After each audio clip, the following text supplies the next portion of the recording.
What do you got? Looks like we're live. We're pushing the button, doing the thing. Yeah. Hello, everybody in the streaming world. We are the Podguyz Podcast, bringing it to you as we do every Monday, 10 o'clock, 15 minutes afterwards. The timing, the thing, the place. The Podguyz Podcast. I'm Tony Cass. Kevin Neary here.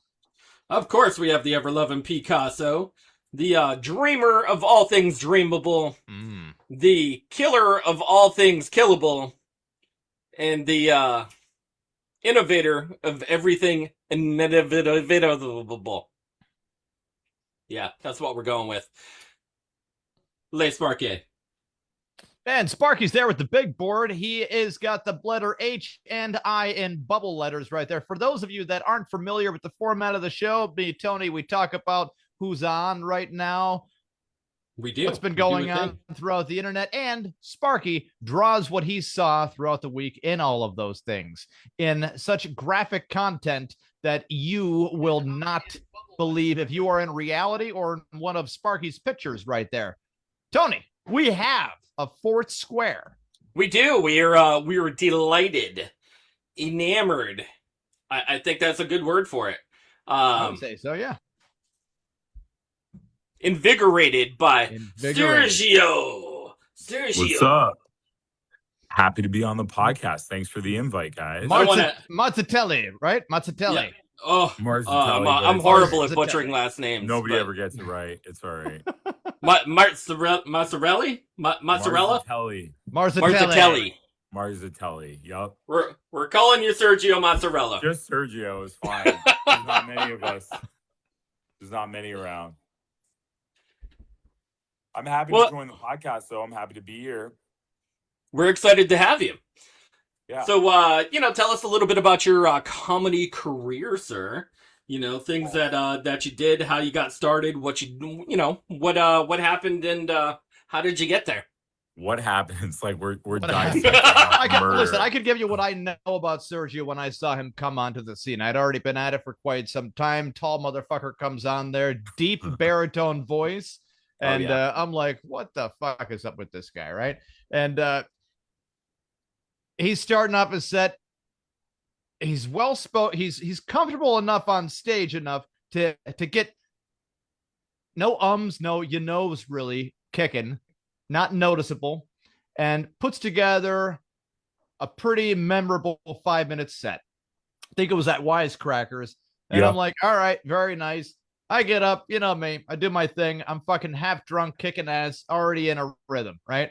Always half drunk. I don't drink anymore. Haven't drank in 7 years. Nice. Smoking cigarettes at the time. Haven't smoked cigarettes in 6 years. If anything, I feel more energetic now and also in pain every morning.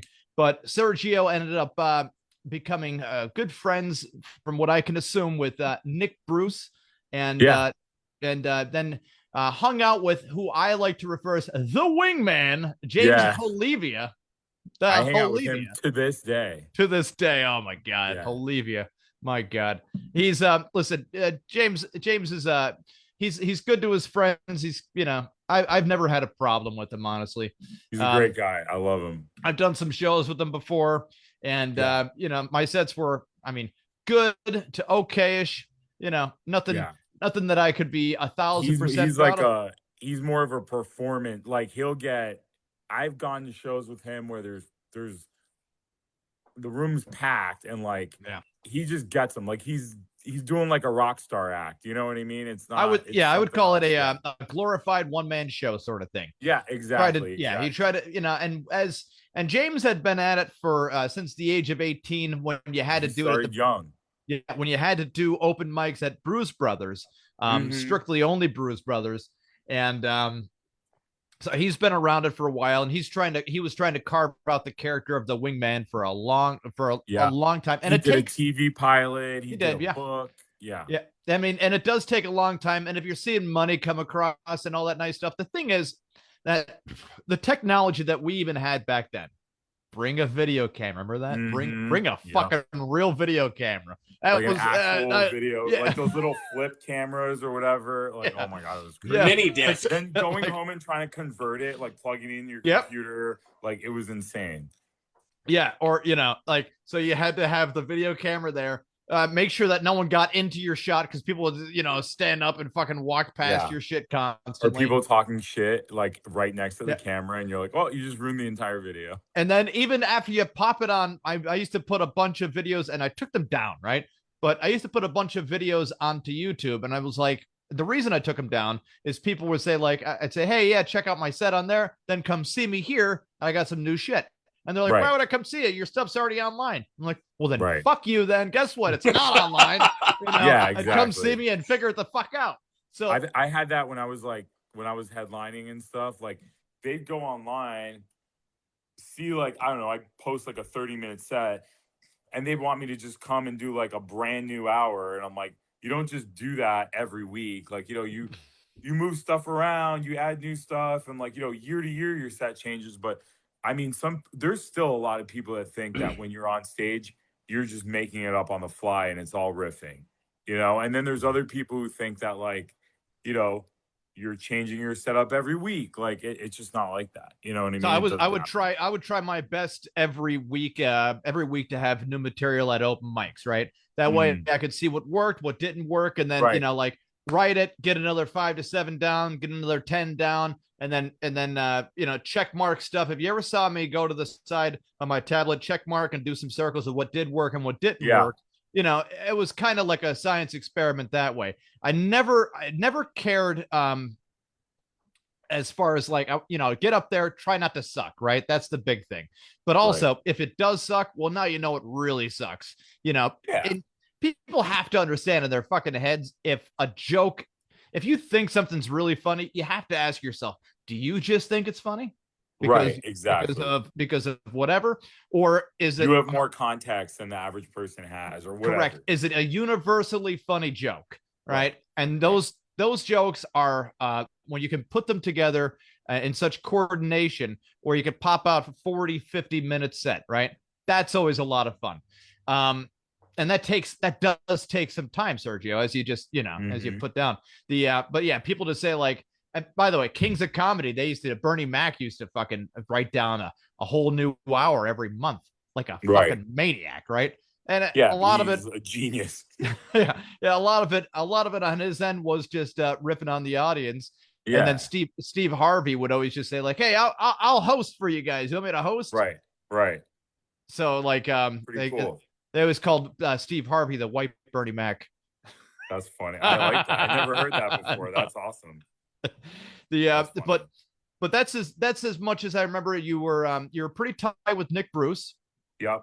You were doing Nick's cool. I remember I called him up the one time. I think I was 1 p.m. drunk, right? And, there you go. Yeah, that's dude, you know it, right? Yeah. Great idea. I called up Nick and he's like, "What's up, Kev?" I'm like, I don't know. I'm kind of drunk right now. I was thinking about killing myself. But that's probably a bad idea, right? Sad. Can I talk to you? Right. So he's like, no, he's like, don't do that. I'm like, yeah, you're right. I don't know. I'll talk to you again, man. Fuck all this.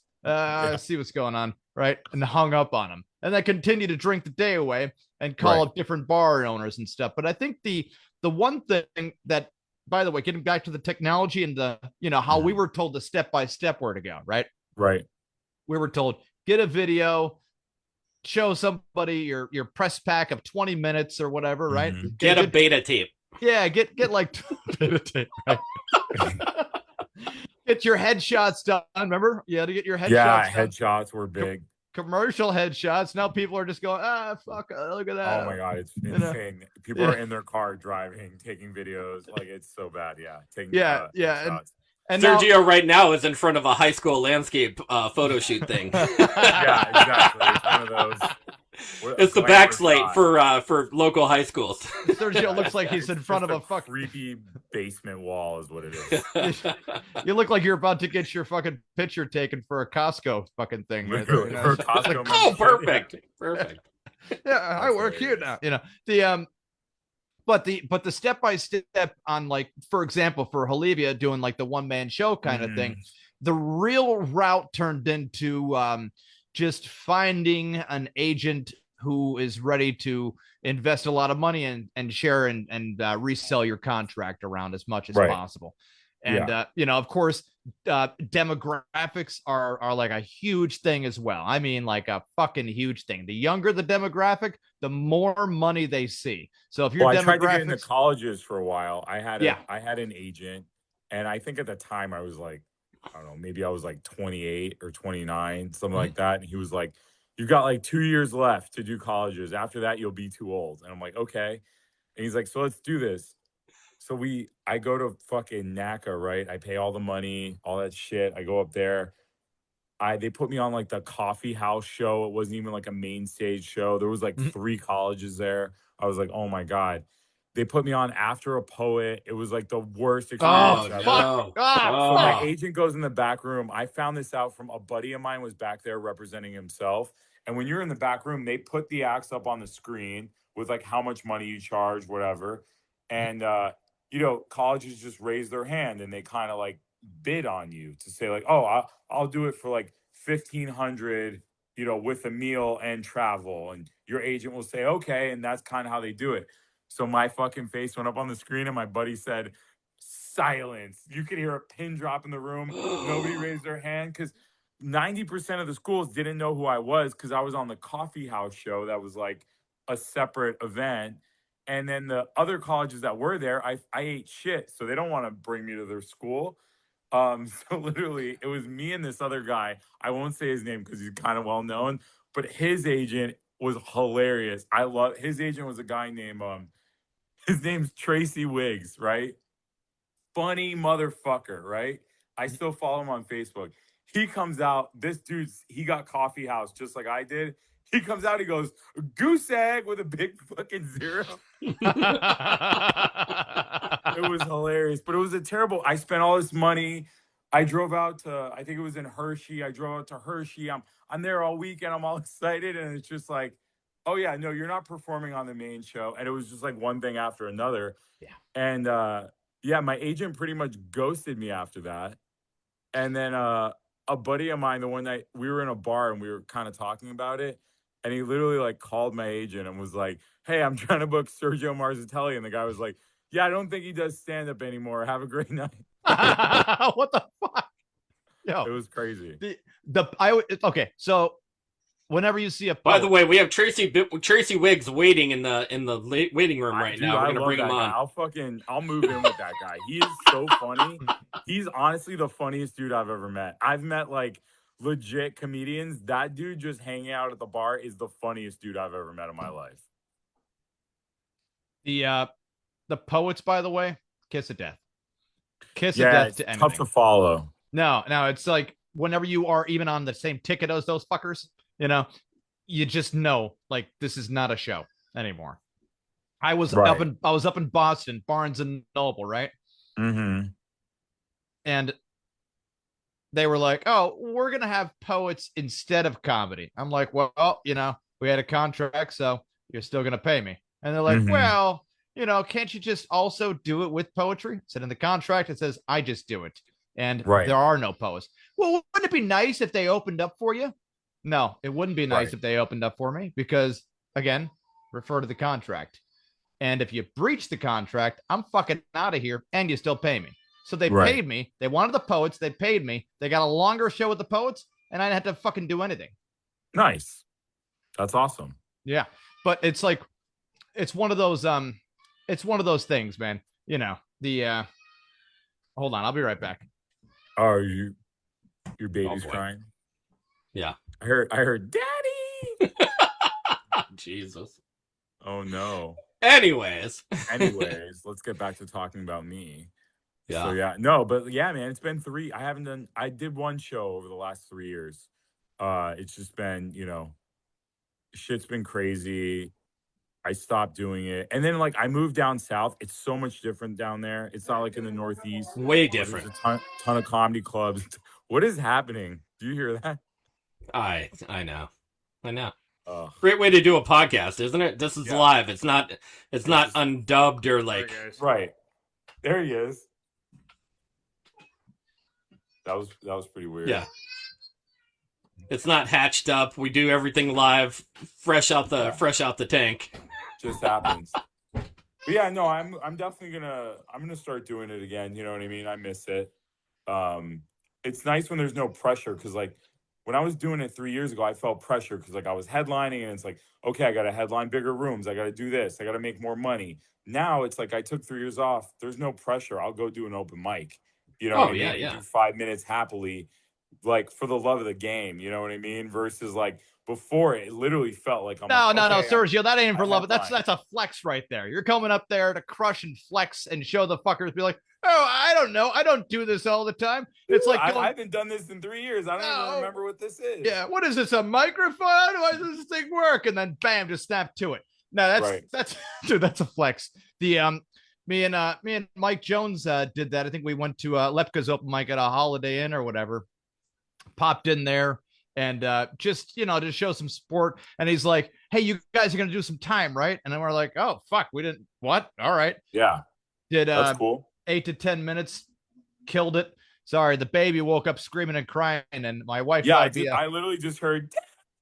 Yeah. My wife thought it'd be a great idea to take a shower during the 1 hour.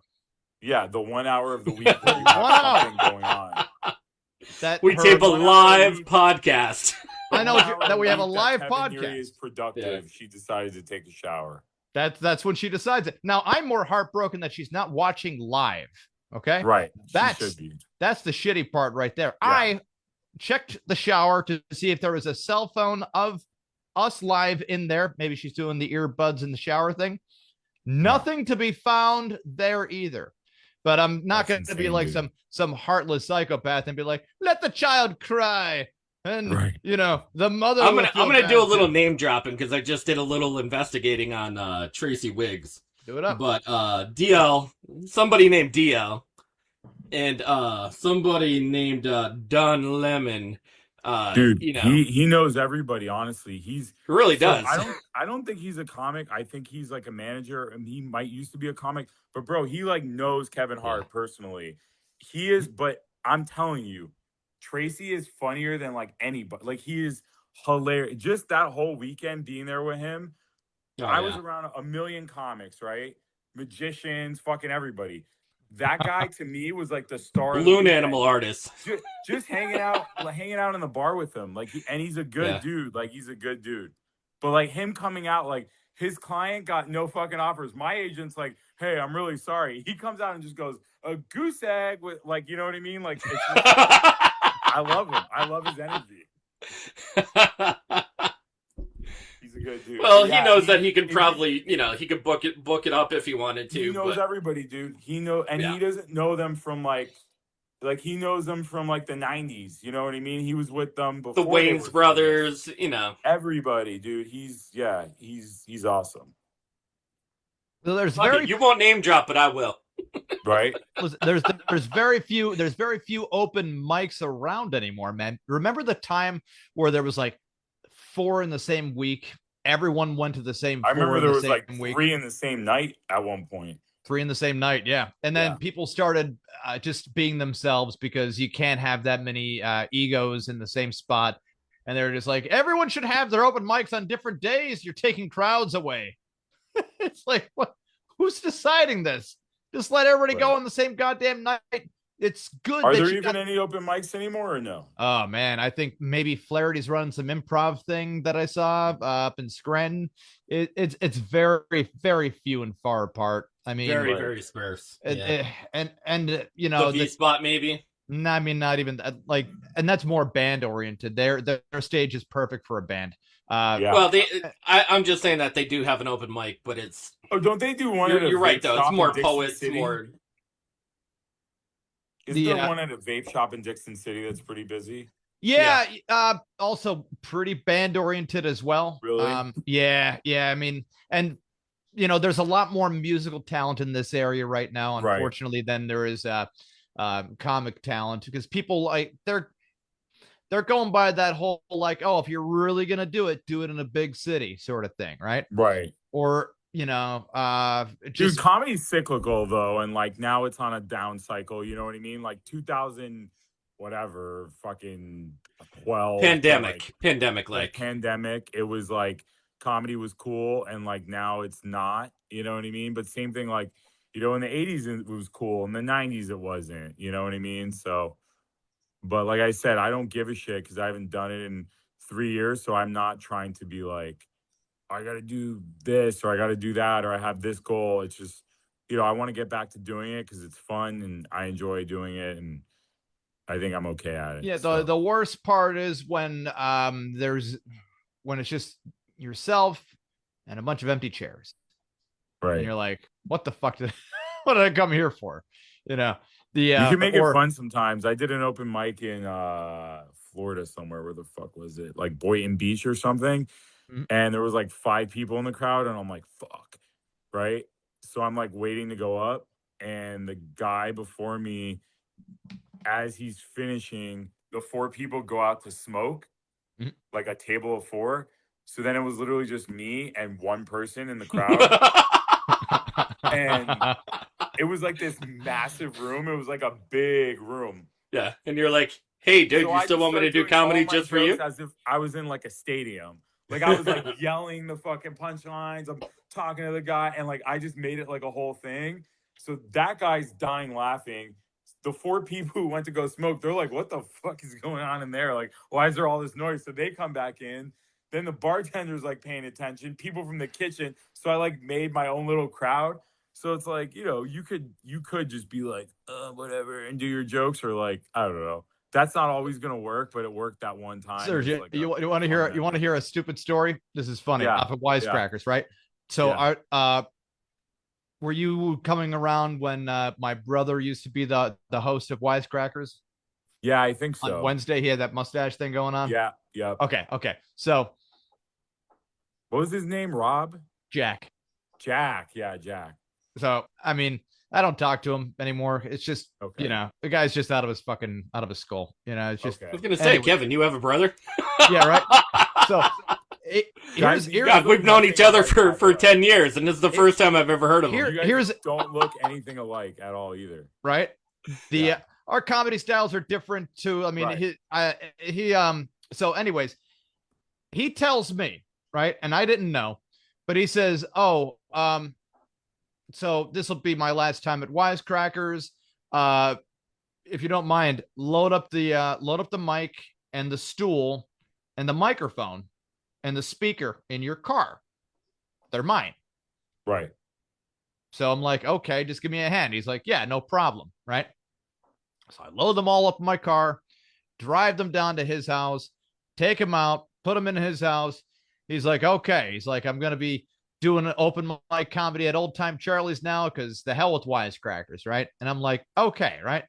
I'm still going to go there, so don't worry. He's like, I don't care. He's like, go there, but don't forget to come down to Old Time Charlie's too. I get up there the next week, right? Tracy says to me, it's like, first she's like, ignore me. I'm trying to get a beer. Terry. Right? What's that? Terry. Tracy. Terry? No, not Terry. No, not Terry Granahan. Oh, no. Okay. No, Tracy, the bartender up at Meadow Ave. Okay. Meadow Ave. Ave, yeah. So so I'm trying to get a beer. She's like, ignore me. Like the whole time. I'm like, what's going on here? Right.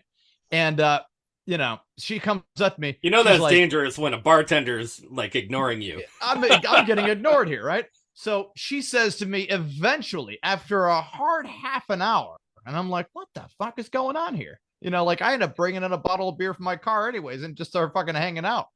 Like, sure, it's a little warm, but I'm not going to be hanging around at a bar just not to get served or whatever. So I was like, Tracy, what's going on? Right. And she says, oh, tell your brother all of his paychecks have been at the front counter the whole time. And he owes us a stool, a microphone, a mic stand, and the speaker. And a speaker. That's insane. I said, what the fuck are you talking about? She's like, we got you on camera taking them out of here. I said, he told me that he fucking bought them. She's like, he's a fucking liar then. And I'm like, obviously he's a fucking liar if he's getting me to steal shit for him, right? So I called him up, right?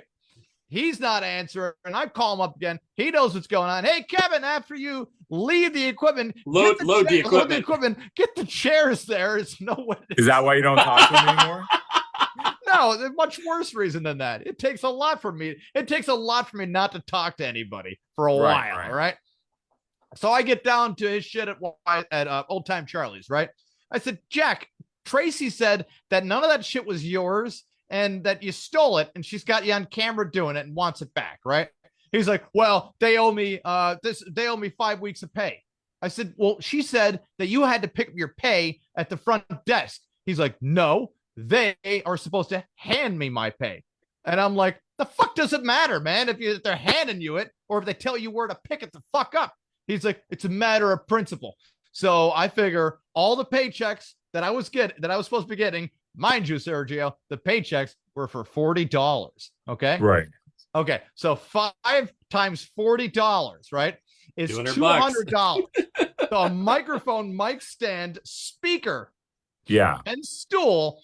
He's got estimated at $200. Yeah, and he's taking pictures off the wall and shit. Yeah. Hey, that's an autographed picture of Richard Pryor up there. That's mine. Yeah, like me, it's just like, oh, fuck you, Kevin. Just be on camera with me. Like not even just telling me that it's his anyways, right? Right. And I'm like, I said, dude, if you don't give that shit back, they're going to start charging you or they'll charge you of something. And he's like, oh, and you're going to snitch on me? I said, dude, you fucking put me on camera stealing shit with you that you said were yours. He's like, because it is mine. You see the logic? Nothing. You can't get through on the guy. That's crazy. So he eventually gives the stuff back or whatever, right? Eventually. I mean, after like 2 months, Mike, in that meantime, he was telling me, he's like, they're probably going to ask you to be the host at Wisecrackers now, that because, you've been up there, you're good and blah, blah, blah. And I'm like, yeah, I would do it if they're going to pay me or something. He's like, yeah, they'll pay you. All this time knowing that he's helping me, that he's having me steal shit for him at the fucking place I met. That's insane. That's fucking retarded. That's downright. That's pretty bad. That's downright mental, right? So they got her stuff back, and they end up getting that Michael Santosera guy to do the thing. And Michael was just like a really nice guy. And he said, hey, he's like, he comes up to me. He just sucked the life out of me the one day when he said something. He's like, hey, I got a book of jokes. What do you think if I just got up here and read all the book of jokes thing? And I'm like, I think. Did he steal those too? Like, he literally has a book called Book of Jokes, right? And it's got pre-written jokes in there. And I said, Michael, you're kind of taking the whole creative aspect out of it. He's like, I don't know. I think these are funny though. If I just read them on a microphone from the book. And I'm like, I wouldn't suggest it, right? He did it anyways. I'm like, what are we even doing here? And everything started rapidly going downhill at Meadow Ave, and just kind of fell into a dead zone spot. And then Ted Hebert was the host after that, and Ted's a really genuinely kind of a funny guy, right? He got funnier as it was going. He kind of learned his way through the idea. But while you were in Florida, Sergio, did you have any? That's a fucking funny story though, right? Fucking dude just stealing having me help him steal the goddamn shit, right? So did you do any spots down in Florida? Did you ever check out the Boca Black Lounge down there? No, never made it down to Boca. I did a couple of shows in Tampa. It was mostly like, stuff I was producing myself. But it just got to be too much. Like, I had a lot going on down there. I was running a business.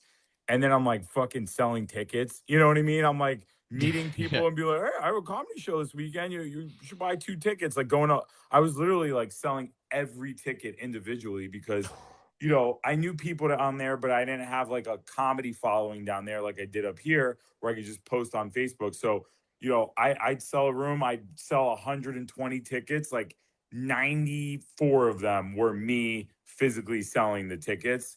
So the last show I did was a pretty good one. I had a lot of friends come out and support. It was awesome. I had like a camera crew there, like the whole deal. And I had a couple of great comics open for me. But like by the time I paid everybody, I didn't make any money. You know what I mean? It was like 2 months of work just to get the thing going. I was exhausted afterwards. And I'm like, I can't keep doing this. Because down there, it's not like here where there's just like a million rooms and little corner bars. And, like when I was up here, I sometimes do like 4 or 5 shows a week because I'd be doing stuff in upstate New York. I'd be here. I'd be in Jersey. It's just not like that down there. And you got Philly about 100 miles that way. You got New York 100 miles that way. Jersey's right there too. And if you really want to get your dick wet, you go Pittsburgh, Cincinnati area as well. But But yeah, Florida is its honestly, own. I was having too much fun down there, Mhm. and I was just like, "What's the fucking point?" And it wasn't like I stopped. I was just like, "This isn't a priority." And then I turned around and it's 3 years later, and I'm like, "Holy shit, I haven't done a show." But yeah, I'm gonna probably at some point this summer I'll go to an open mic or something and start back up again. Yeah, just get the juices flowing. Sparky with the big board. What is going on today, man? It says, "Hey Kevin, get the mallet off the wall." Okay, let's go smash some melons. There you go. Beautiful. Does he actually have a little Gallagher set up in his room or no? Well, I've known now he's passed away now. I've known Gallagher for a good part of 20 years. Really? until he passed away. Every birthday I would get a call from him saying happy birthday. I'm like, oh my That's God. awesome. Yo, it's fucking I wish I didn't drink as much as I did, but I would just be like, who's this? You're drunk again. Oh my God. I'm like, God damn it. It's Leo. That's thanks for the birthday where she's like, you need to stop drinking. Gallagher. It kills your liver. Yeah. Going crazy. So, whenever anybody talks shit on Gallagher, I'm like, you think that his whole thing was just smashing watermelons? You're crazy, Right. He had a lot of cleverish kind of things, right? As did Carrot Top to his same ultimatum. Carrot Top used to kind of follow Gallagher around to a degree, and Gallagher accused Carrot Top of stealing a lot of his act. So Carrot Top made the one observation. It's kind of funny, right? Where it says, "Door shall always remain closed and locked." And Carrot Top said, "Why isn't it a wall then?" Kind of funny, right? So that's funny. Leo, Gallagher, I guess, said he didn't like Carrot Top because he was never a genuine person to talk to, right? And I'll give you the example that he gave me was the N Menon shit.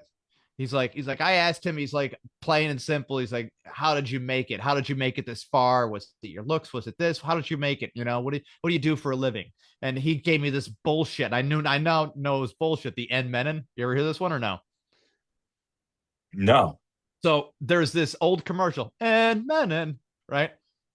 Carrot Top said that he wrote the jingle for N Menon, right? It was like a little tagline at the end of a commercial thing.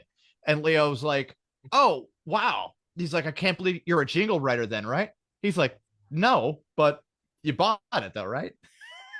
So that's funny. He couldn't stand him from that point because he's like, fuck you. Yeah. He got him to bite. He's asking him a one-on-one, don't be a comedian with me kind of thing. Just talk to me for a second. And Carrot Top, he's in his 20s. He can't sit still. He's in front of a fucking legend. He can't stop, he can't help himself, sort of thing. Who is your Mount Rushmore of comedians? Me? Yeah. You got one or no? I don't even like comedians, dude. Oh, that's fair. Dave Chappelle, for sure. Dave Chappelle's up there. Fuck. It's so hard, dude. I literally I hate comedians. Dave Chappelle, probably Bernie Mac for sure. It's probably going to be all black comics because those are the only comics I respect. Dave Chappelle, Bernie Mac. I don't know if I can give you two more, dude. I'm just not I didn't grow up looking up Bill Cosby. Bill Cosby. I told that bitch time to sleep. Bloop bloop bloop. Michael Jackson. No, I don't know. Honestly, dude, I don't know if I have a Mount Rushmore because I was never I would watch comedy, but I didn't idolize comedians when I was younger. It's just something I kind of started doing and I liked it, and I never really watched comedy. And even now I don't really watch comedy. You know what I mean? Mm-hmm. Every once in a while I'll catch a roast or something, but I've never been a fan. It's just something I like doing. Yep. And No, I it's can't the even same. sit Like, through a comedy show. Like no, when I'm on a show or even going to a show, even if it's like a professional show, I'm just like, I don't want to fucking be here. I want to be standing up hey man, somewhere. do you think Michael Jordan's watching basketball games? No, he's buying a Right. NASCAR team. He's doing anything else. When you're Right. already Well, when you'd rather be doing something, you don't want to be watching it. Exactly. And that's the thing is I love stand-up so much. Like I know a lot of comics like writing and they don't like being on stage or they get nervous. I just I love being on stage. Like I don't get nervous being up there with a crowd. It's literally the best feeling in the world to me. Like I hate writing. Like writing to me is the shitty part of stand-up. Performing is really what I like. So the thing, you don't like writing? no, not really, man. I just like performing. That's the question you came up with, Kev. No, that just stood out. I'm like, I can't not address that. I don't like writing. I just like performing. I was like riffing. I know now everybody's like riffing and doing crowd work. I was riffing and doing a lot of crowd work, even like when I first started. A lot of my jokes started from like, a crowd work or like a different bit. I mean, I will write, but I write in spurts. I'll fucking regurgitate like shit out a set in an afternoon. I'll write like a half hour in an afternoon and I won't write again for like 6 months because I don't like it. I don't enjoy the act of writing. I'm just a performer. That's my thing. I love both aspects of it because the retweaking of dialogue and how you're portraying, especially storytelling stuff. If you can get people gripped on the idea, and I hate to use the Bill Cosby as the ultimate example, but that guy Stop it. Yes, you do. I love using Bill Cosby as the ultimate thing. He's an easy mark. Listen, Bill Cosby, for as many, think about how funny you have to be to get away with 33 rapes. Okay. Think about that. Now, one rape. Now the act, funny, not funny. Right? The act of the rape, not funny. The act of the rape is not funny. Yeah, obviously. Comedy act, hilariously funny. If you win a Super Bowl, you get to murder one person. Okay. If you go to the AFC Championship game, you're not allowed to murder. Ask Aaron Hernandez. No, strangling. One beat up. One assault. Ray Lewis, Marvin Harrison, Super Bowl. Murder, innocent. Hernandez, AFC. Sorry, sir. We found Did Marvin Harrison win a Super Bowl? I don't think he did. He did with Peyton Manning. Yeah, against the Chicago Bears, who had basically just Brian Urlacher. And they're like, we don't know who we're going to play quarterback. It's like, what the fuck do you mean you don't know who you're going to play quarterback? How did you guys get here? How did this happen? Rex Grossman or Kyle Orton. That's like, NFL, man. It's one game. You know what I mean? You get hot in the playoffs. It happens. Yeah. Brian Urlacher's like, I can't do everything. They're like, Brian, you will do everything. And you're going to enjoy it. Entire defense. Yeah. The no, man. You got to get back. You got to get back into the circuit, though. It's definitely it's a necessary thing. You rent out a hall, sort of thing. There's money to be made for sure, but sponsorship has to be there. There's I try to explain it like this to people. Even there's 1,000 different 21-year-olds who aren't funny that want to do it, right? And then out of those 1,000, half of them will realize they're not funny after the first try. Half of that half will realize that after the second try. And then by the third try, maybe you get one or two that kind of want to learn stuff, right? Maybe how to be better, how to posture themselves better on stage, how not to be, choked up, speak better, and all that crap, right? And then by the fourth week, there's no audience left for the open mic because they've already gotten through the first 3 weeks of garbage and bullshit. So that the screening process for an open mic, it's real tricky because you don't want to dismiss people, but you're at a real amateur hour when they're like 3 minutes, It's bad when you have a mic that's so shitty where you're like, I've had mics before that I've hosted where it's like 3-4 weeks in, I'm like, this is now a booked open mic just because it's just gotten so bad and so out of hand. You're like, I have to book the open mic because there's certain people that just, I can't do it. Yeah, no, it's Wait, is it poets? I've got nothing. You can't book a poet. You can't do it. I've got nothing against poets. I think they're awesome. There's a couple locally who are really good. I just don't want to follow them. I think it's hard because they go up there and they're talking about like real shit, and then you're just trying to be funny. You know what I mean? It's really tough. But there are some poets that I really respect. I respect them enough to hold their own show. You know, so I happen to agree. I happen to agree. Have your own show. Just do it away from me. Poets need to be in the libraries. They need to be in the coffee corner. They need to be in the little barista land. You know, maybe over in a Starbucks or something. How do you feel about comedy and music? You guys ever done a show like that where it's like I did a metal. It was I hosted a metal. I don't know if it was a show, but it was like 10 metal bands, and I was just doing comedy in between. Oh shit! Yeah. Hard. No, it's hard, bad. dude. It's bad, dude. It's bad. No, I've done that with a. They were a 70s to 80s. God, we did that with The Big Break. Not only that was even worse because like people got their own original stuff, and Ocha Pinty was like, "I'm not here to tell jokes, really. I'm here to say fuck you. No one could do this shit. I'm a gay leprechaun." What the fuck? So I had the one show. It was a 70s to 80s cover band, right? And they so I got high outside real quick. I'm like, oh god, these fucking people, right? Because I told them, I said, just introduce me as a comedian Kevin Neary, right? Nothing more is needed. I can't stress that enough, right? The name of the band was Who Knows? It was the name of the band, right? And they were like a Who-ish kind of cover band, so they were Who Knows? And they said, oh, from Comedy Central, blah, blah, blah, going on, right? Give me this fucking shit that I didn't even have. So I get up there. And they blew up your shit. Yeah, and then they said, Kevin Neely. I'm like, whew. There you go. Okay. All right. Hey, while we're fucking, hey, you give me a live mic, and now we're going to fuck up names? Here we go.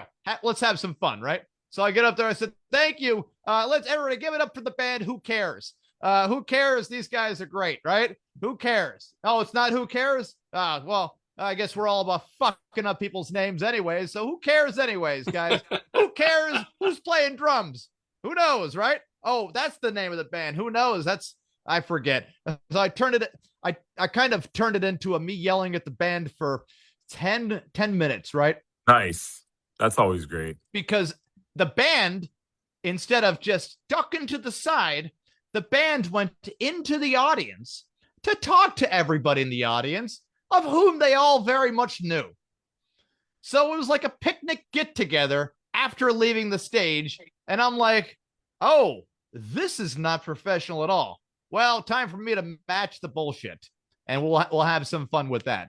So I did about 10 minutes of fuck you, and then a good 10 minutes of a little bit of a set-ish kind of thing, followed by some crowd play, which just turned into insult comedy. And then the owner of the bar was like, hey, he's like, that guy really fucked you over. Like, the owner is like, realized. I said, yeah, man, I can't help if someone's going to try to fuck me over. It's like, do you want to come here tomorrow? We got a different band you could do it for. I'm like, dude, I'm not doing in between sets of a band again. And big shout out to Pat, one of the best owners I've ever had to work for in my life.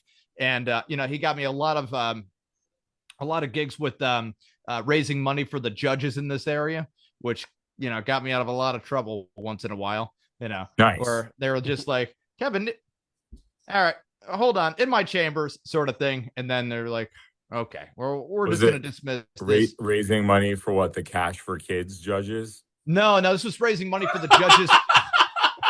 Judges that were get those guys out of jail. They did nothing wrong. Judge Chivarella's over there. He's like, hey, Kevin Neary, how you doing? Those kids were bad anyways. It was either that or the military. Sparky's writing something down. Sparky, flip that shit around. What does it say? The big break up competition where every band goes to break up. And up next, it's, oh, wait, they broke up. Yeah, every band from the big break competition ended up breaking up. So Nice. Sparky kept nicknaming it, and it stuck, called the Big Breakup Competition. And that after our year of being judges on the Big Break Competition, people kept commenting on their live feeds, oh, which band is going to break up this year? And they're like, who the fuck did you get that from? And they're like, oh, we're watching the Podguyz Podcast. They keep calling you guys a Big Breakup Competition. People got in contact with us, not naming any names. Could you stop calling it that? And I'm like, I didn't call it that. Sparky wrote it down, and I read it. Is that how you get away with stuff on here? Well, I mean, I'm just reading what he's put on the board there.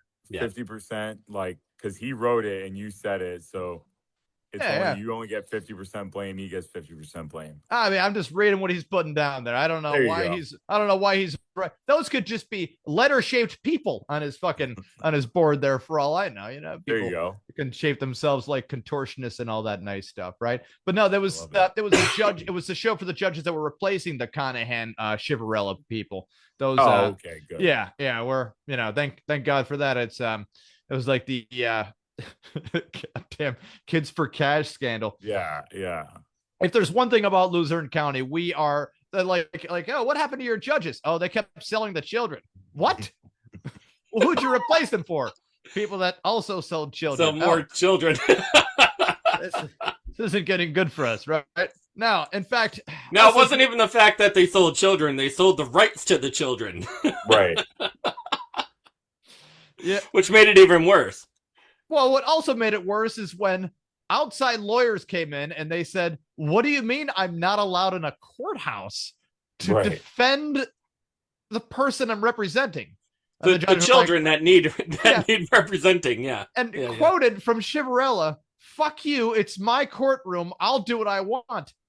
Which is also against the law.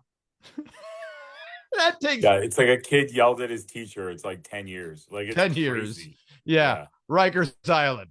Go to jail. You know, like they sentenced him fucking 6 years Al-Qaeda. You know, like, what the fuck? Why are you sending these kids to Al-Qaeda? You'll see. It was always funny because, like, the brass tacks of it came down to $1,000 a day that the prisons would make for having one person in there. They make $1,000 a day per person for every person that they had in the jail. That's crazy. Sergio, you've never been in there, right? No, never. I'm a good boy. I've never been in trouble. I mean, he's anxious for, a week or two from now. I get away with so much with this smile. Sorry, officer. I didn't know I was doing anything wrong. I believe it. If you got pulled over, people would be like, you know what? He's probably connected anyways. So, that you have that, oh God. Yeah, you have that younger version of an older Italian mobster movie star look. If you were to play the younger version of somebody that was in The Sopranos, go out for that role particularly. Right. I'm older than any of those guys right now. We're in season 1 of The Sopranos, so. No, I mean like the 20-year-old version of them. Oh, I see what you're saying. Yeah. Like if you dyed the hair, you could play fucking. I know the grays give me away. I actually just got back from the casino with a friend of mine. He's much younger, and he got ID'd. They don't even look at because they're like, that guy's got gray hair. Fuck him. He's definitely older. You're like, look at this guy. He's got his heterosexual life mate with him. Dude, I had gray hair when I was like 20. Well, I was in high school. I remember my teacher was like, she goes, "Oh, you have gray hair," and everyone burst out laughing because they're like, "You have gray." I was like 16. I had gray hair. It's crazy. One of my favorite memes is just when how did it go? Oh, I remember being 12 years old and my 45-year-old teacher had legitimate beef with me. That's funny. Just like you're a grown person they hate you. And you're like, "Hey, motherfucker, you're in my world now." And it's like, dude, I'm 12. What's wrong with you? Right. I'm just a little asshole. My parents got divorced, and I'm acting up. Don't take it seriously. I'm here to learn math and math only. Yeah. You know what your brother did in class last year, motherfucker? You know what your brother did? Like, I don't care what he did. He stole the stool and the mic stand from my classroom. And we saw him we saw you guys put it in your bikes and shit and travel on down the road with it. Now you're not getting a beer.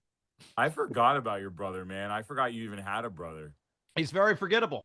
Yeah, he's very forgettable. He ended up, he moved down to Florida so that way he could officially be smarter, surrounding himself with dumber people. And, he's a genius down there. I think he's doing DJ work at a dive bar in Florida. Something cool. Like that. I thought you were going to say a strip club, something classy. Something like that. I don't know. It's just, there are certain times where you look at yourself in the mirror. I had to give myself a good hard look, and you have to really focus on improving yourself or get used to it really going downhill continuously. And, cut out all of the bullshit, get yourself at a different level of headspace, start learning instead of repeating, what you believe in, who cares what you believe? No one's listening to you because you look like a fucking sickness. You smell like booze all the time and you're chain smoking like you've got something to stress about, but yeah, I tried my best to, curve that ultimatum, because after 30 years old, if you're still going down that everyday drinking path, you don't live long, especially. I haven't had a drink in 2.5 years. It's tough, man. It's tough. It gets a lot. I would say the sweet spot of easy would be around year 4. Absolutely. Yeah. Year 4 is and you got to be real strict with it. I mean, even non-alcoholic beverages, I don't even touch, because I just don't trust that there's no alcohol in it. I think that I'm not even trying to be funny, but I think I am going to start drinking again soon, though. I'm not even making a joke. I think I might. I just wanted to take some time off. 2.5 years. I'm like, I think it's been long enough. So I don't know. I think that if you don't start drinking again, you are a more powerful person by prevailing over any depression that could come your way while being 100% sober. Right. That type of person you can't mess with in any fashion possible. Nothing can rock their world, because you have said, I can't drink this away. The only thing I can do from this is stay sober, move on to the next day. I gotta feel this. Yeah, feel it. You know what I find hilariously funny is that when Sergio went up to Kevin and Kevin went up to Sergio and they said, "Hey, Serge, you want to come on to our podcast?" And he's like, "Yeah, man, I like your podcast, so I want to get on there." Kevin didn't give him any background of like what we do. This is their AA meeting. This is the basis of our. That's what it is. Yeah. The whole time, this has just been what do they call those things? It's the setup. It's an intervention. Oh, the intervention. Yeah. I always watch. You ever see that show Intervention? And I'm like, my God, what they're getting. So they're getting, the worst part about that show is they're getting these people when they're like, we always care about you. And the person that they're talking to looks like they're like a fucking dead version of a Smurf. Like they're fucking blue. They ain't got any teeth. They're like all like that. Fucking bullshit. There's no way any of you cared about that motherfucker over there in the slightest, because when he lost tooth 1, tooth 2, tooth 3, scab on his face, nobody gave a shit to say, hey, maybe we should all check on Carl over there. No fucking way. No, instead, what it took was, hey guys, we get to be on TV. What do we gotta do? We all gotta pretend to give a shit about Carl. Oh, fuck him. He stole my VCR last week. He's an asshole. Like that's what it took. It took their own vanity to get together and say, no, let's write some fucking letters about how we really like you and shit, and get in the car. Believe it or not, Sparky's the doctor right now.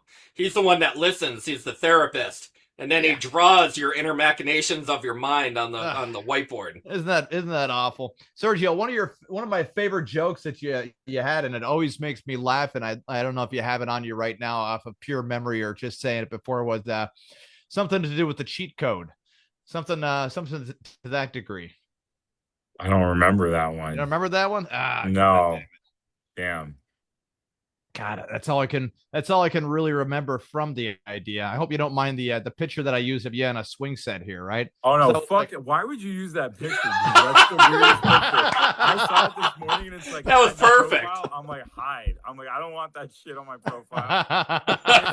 It's already a weird picture that was like zoomed out and you just like zoomed it way in. So it's like Sergio, it was either that one or you crawled up in the fetal position in the corner. Really? Those were the only ones you had? That was it. There wasn't a lot to go off of. I'm like, man, which one do I go for? I'm like, swing set. Refresh on my Facebook recently.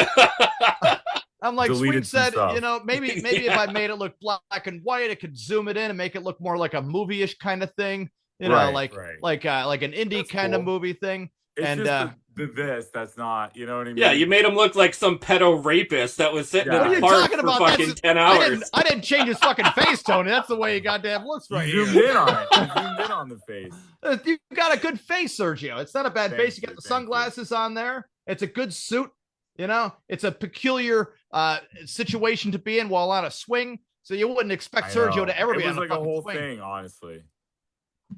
Yeah, it's not a bad look. So I was like, that one looks easygoing, fun. Like we're gonna have that picture looks like he steals kids in a van with the sign free Wi-Fi on the side. Yeah, you see that one? We can't do that. See? That's yeah, pretending to be a streamer.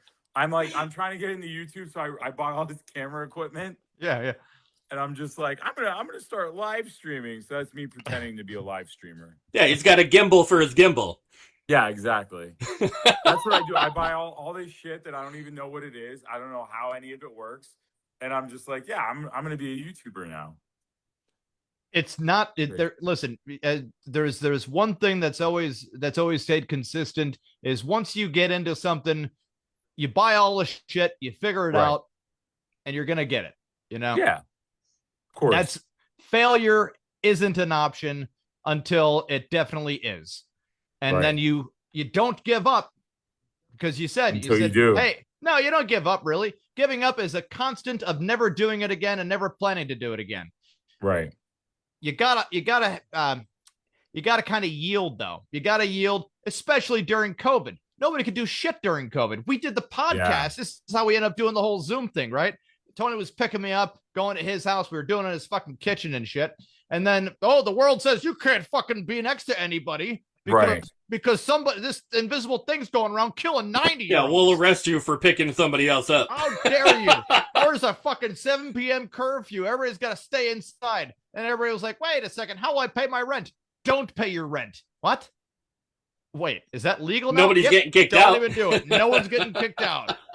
Everybody's like, wait. And landlords are like, wait, what the fuck? I left an apartment in LA with like $10,000 in unpaid rent. And I thought they never came after me. It's been 6 years. I literally had an apartment downtown LA, 10 grand I walked out on and nothing ever happened. I'm like, all right. It's probably fucked up. They probably didn't even own the property anyways. And they just broke in and hijacked the electricity. Dude, it was like a massive, like it was like a 30-story like high rise. Oh, jeez. They definitely own the building. Okay. It turns out Sergio was a squatter. Yeah, exactly.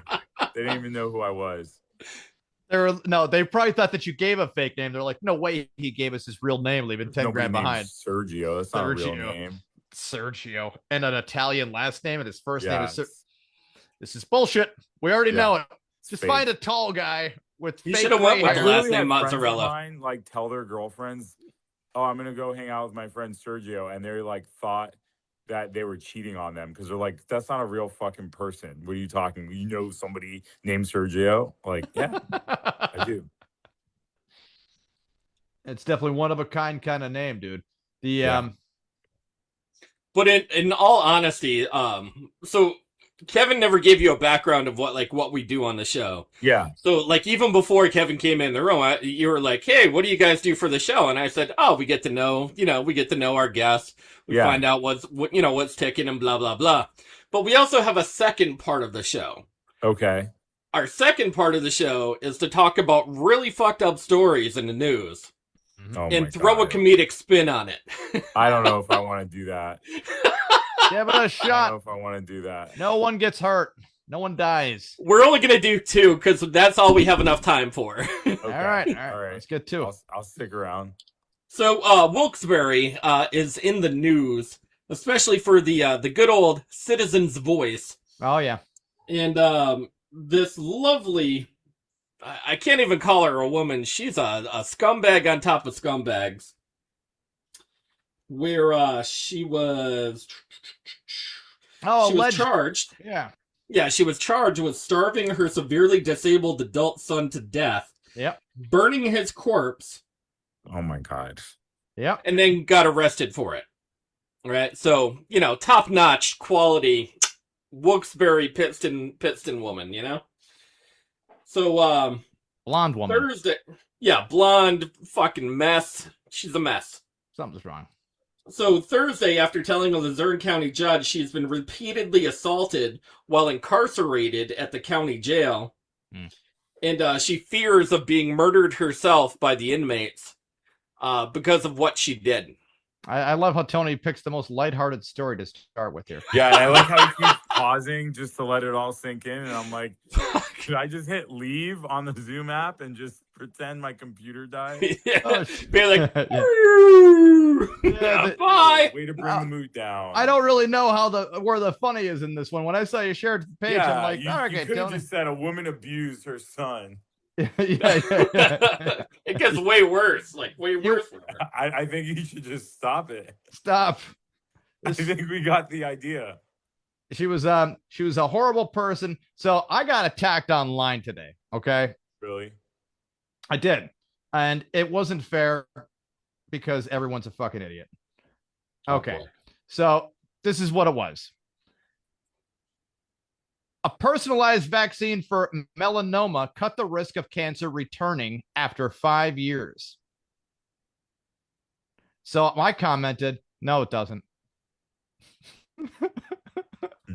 That's it. That's all I commented. That's all I commented. And people started attacking you. Yo, I got one sentence, one person. No, it doesn't. One time. That's word economy right there. Yep. No, it doesn't. And then Eric Shin says, Kevin Neary, how the fuck do you know? Right off the rip, getting killed. Andrew McIntosh says, Kevin Neary, asserted without evidence, dismissed without evidence. So I commented back Kevin's comment to 5 steps to Trump. Yeah. Yeah. We play this We're game. We're going to see how many steps it takes for somebody to get political. We're ready. Oh, God. Now, this does not get political, though. So I responded to Andrew. I said, correct, they have no evidence because fuck them, right? I don't care.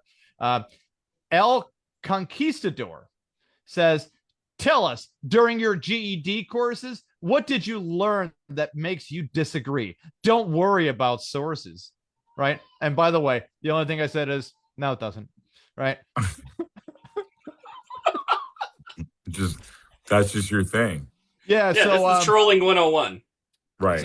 So I replied in the only way that I could with a Mr. T, get back to work. I pity the fool gif. There you go. I pity the fool, just because fuck him, right? And then another person, Chris Gunter, replied to me with a woman that has a tinfoil hat on, all because I said, no, it doesn't. By the way, their claim is that the vaccine for melanoma cut the risk of cancer returning after 5 years. What the fuck are you claiming you did then? What did you do? You didn't cure the fuck anything. You're just saying it cut the risk down. How do you know? So in my defense, I'm saying, nuh-uh, you're fucking lying because it sounds like a load of shit right off the rip. An experimental vaccine from Moderna shows promise in keeping deadly skin cancer from returning for years, according to new clinical trial where the whole crowd should go. These are the same kind of people. And I'm tired of it, man. I'm tired of everybody in the fucking world thinking that every doctor has gold for their diagnosis. Because, you got a bunch of people that are walking around lobotomized as fuck saying, I am what they told me I am. So I guess I'm bipolar, autistic, ADHD, trans. What the fuck happened to you? I listen to all the diagnoses and I take all the pills now. And you don't get a clear-headed person you're talking to in this fucking world anymore. So in response, I try to find out who the real people are compared to the bots. And robots will attack the shit out of you on Facebook with a simple response of, no, it didn't. Because fuck him, Sergio. Right. Fuck them to hell. They can go screw themselves. Just like these kids can't have their cell phones in school anymore. What if a teacher's coming up to your kid and punch him in the face? The other kid might have this on his phone. And now that's evidence. So my thing was have a public camera in each room for the students, parents, and teachers' safety. And everybody came after me saying, kids are distracted on their phone. We never had phones when I was in fucking grade school. And the goddamn times where we rode a horse to school and fucking ate shit. What? Why do you want life to be compared to your troublesome growing up stage? Why do we all have to walk on the same fucking road of broken glass and bullshit, Grandpa? Why can't we get a goddamn broom for that shit and just agree to keep it all pretty clean? And if the kids have a little bit of technology in their hands, well, that just proves how goddamn stupid the teachers are, because they can second guess them and second check them to see if they're even teaching them the right things. And I'm talking to you, history teachers. I'm also talking to you, math teachers, English teachers. In fact, let's make that all the fucking teachers out there who have been riding on that tenure bullshit, screaming at kids, not knowing where the fuck they are anymore. Retire already. Everybody homeschool their kids and leave these public schools empty as fuck, so that way they can all shoot themselves in the face the way that they deserve it. Throwing it out there. There you go. Yeah, buddy. I know. You know what shit I find fucking hilarious? What do you got there, Tony? The viral video. No. The viral video of the girl getting pulled over. With the hand? Giving a ticket. Yeah, with the stub. Sergio, did you see that or no? I haven't seen. I heard about it. Yo, so cop pulls her over. He's like, I saw you with your right hand, with your holding phone. your cell phone. Yeah. So she's like, she's got no right hand. She's like, you want nothing. On his body cam, she's like, do you want to just call it a day? And he's like, no, because I know what I saw. What the fuck, dude? Overtime's the real thing, I guess, right? Right. So he takes her to court anyways. And the judge was like, what do you mean you don't have a right hand, sort of thing? All charges dismissed once she proved, hey, she doesn't have a fucking right hand. Yeah. Look, I don't have one. Yeah. Well, it was funny because he goes, oh, I saw you manipulating a phone with your right hand. And she goes, right hand? I don't even have a hand. And she holds up her hand like this. It's got like a little fucking, it's got a nipple on the yeah. on the thing. Crazy. Yeah. And then he goes, oh, hand to God. She goes, yep, hand to God.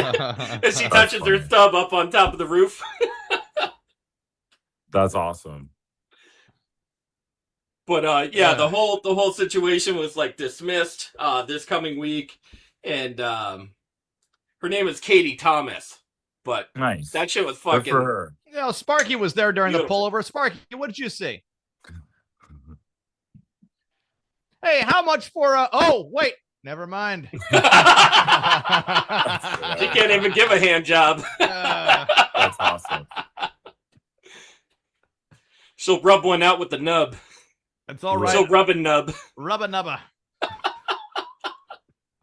All right, that's enough time for our show. Sergio, I know you want to get back out into the scene. What is some contact information for people to get in touch with you if they wanted to get in touch with you for some comedy? You can just hit me up on Facebook, Sergio Marzatelli. You can hit me up on Instagram, Serge Has the Urge.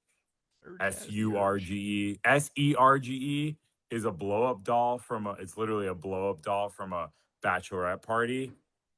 Serge Has the Urge. SURGE Has the Urge is me. So. I mean, is it both? Well, you've done it.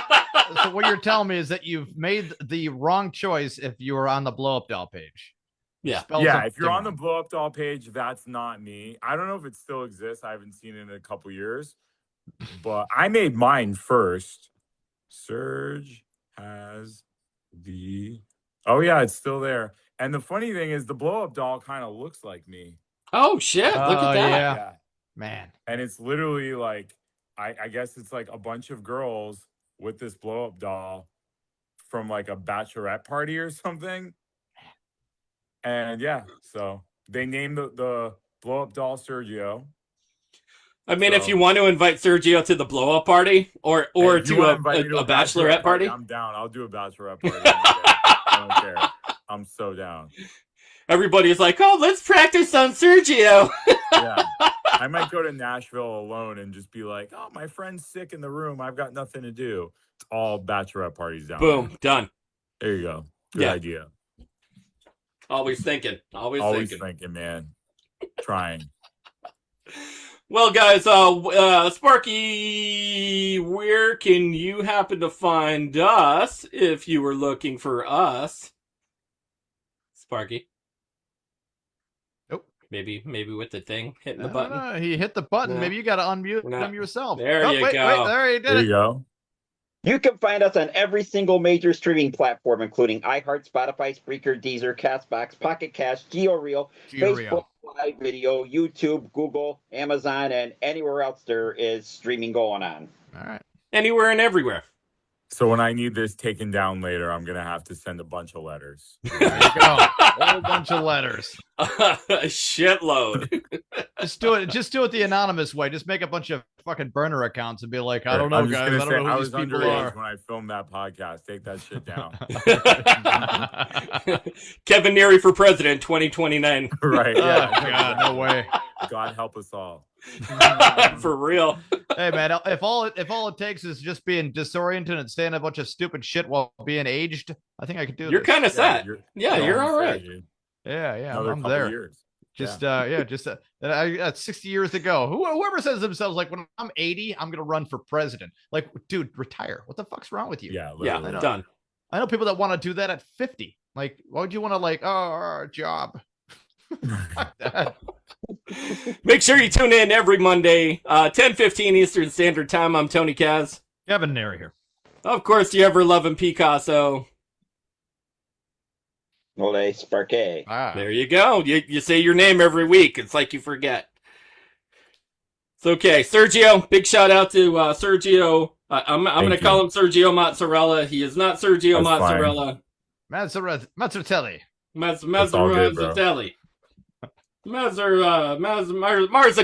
Marzatelli.